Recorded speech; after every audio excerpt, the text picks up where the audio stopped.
Hello, it's Trisha from So Totally Trisha here.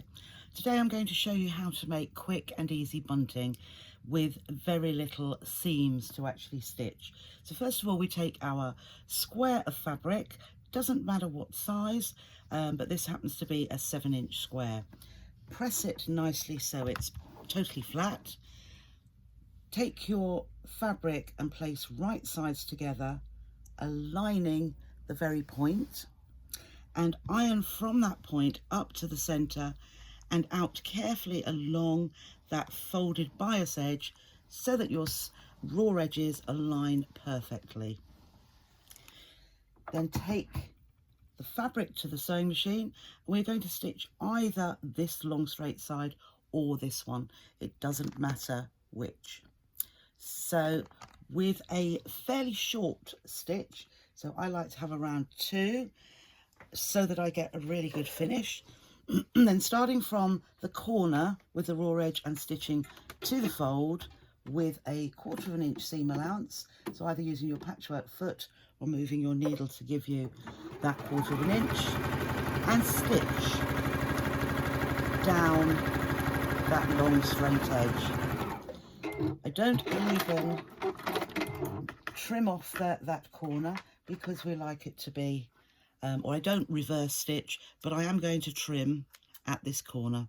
So a nice long angled trim so that we get a lovely point when we turn it through. So here we have our triangle. We're now going to turn it through to the right side. So by putting your thumb into that corner point and pushing it through and folding it out. Now I folded the fabric originally diagonally and therefore have a crease along the fold. You could do it without ironing it to give that crease, but I found it more advantageous to have that crease line for when we actually press this flag now.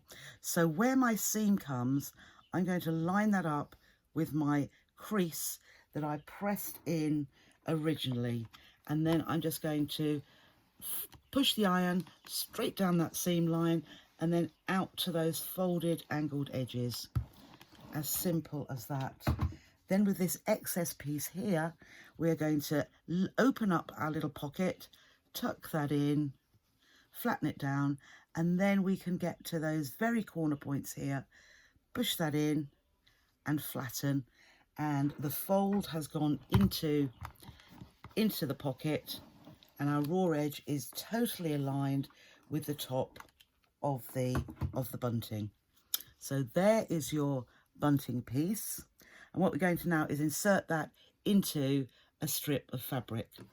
So I have been doing some earlier, and all I've done here is actually take some sewing tape, 1 inch wide, and I've pressed that in half to give me a fold.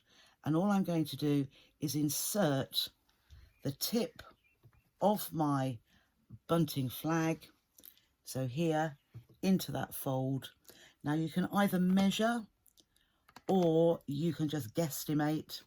So I'm going to just pop my needle back down into where I stopped and just stitch along there, and then as soon as I've got to the end, I just open up my fold here, tuck the point at the straight edge into the fold, and gauge about 1 inch. If you want to leave a greater distance, entirely up to you, but I'm just going to stitch along there until my needle goes into the flag and holding it in place. I'm then going to open up the rest, and originally I would have gone along a whole length of the tape and folded it in half.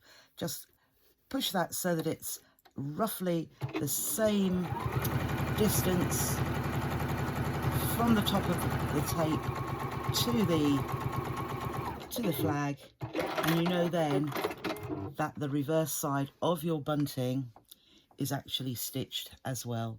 So nice and neat. So here we have our Jubilee bunting in a very quick and easy way without measuring, too much cutting, just the squares.